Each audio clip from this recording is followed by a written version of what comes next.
Yeah, dopamine is a slippery slope. And Dr. Anna Lemke is the expert in this, and we've had a lot of conversations. She's one of my closer friends on the faculty.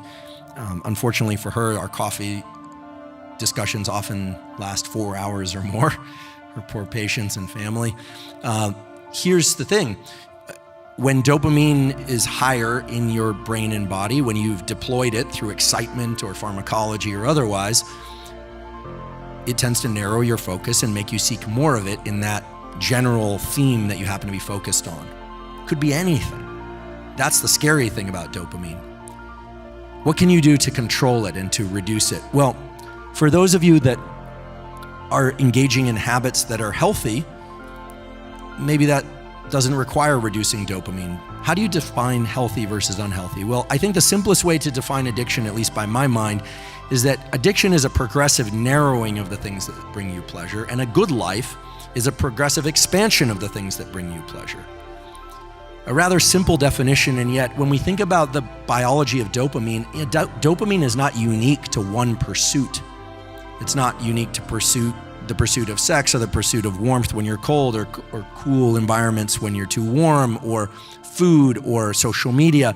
It's just a dumb molecule that puts you into this forward state of mass, small visual aperture, and a kind of obsessive-like nature. What can you do to counter that? Well, the best thing to do is to not get into that state too long, but if you do, the best thing you can do is to try and switch off that system, not through pharmacology, but by not pursuing more dopamine. The day after a big event, the so-called postpartum depression, named, of course, because of true postpartum after the delivery of a child, that's quite common for people to get very, very depressed. There's a lot of neurochemical and hormonal adjustments that are occurring, but different types of postpartum depression occur after a big party, the Monday blues, the Sunday blues, the post-whatever blues. The 4-month mark in a relationship is typically when dopamine starts to drop. I always tell people, just wait. I'm telling somebody very close to me right now, just wait 4 months. 4 months. And also spend as much time with that person as possible. I don't know what this deal is about not spending as much time with people. I think people are afraid that the dopamine wave pool is just gonna pull them both under. I think they've called that the escalator model of relationship, where you just sort of find yourself in the relationship because you went through the stages without actually deciding on them. In any event, 4 months seems to be the stage in which the dopamine crescendo starts to relax a little bit. Not in a long distance relationship, however.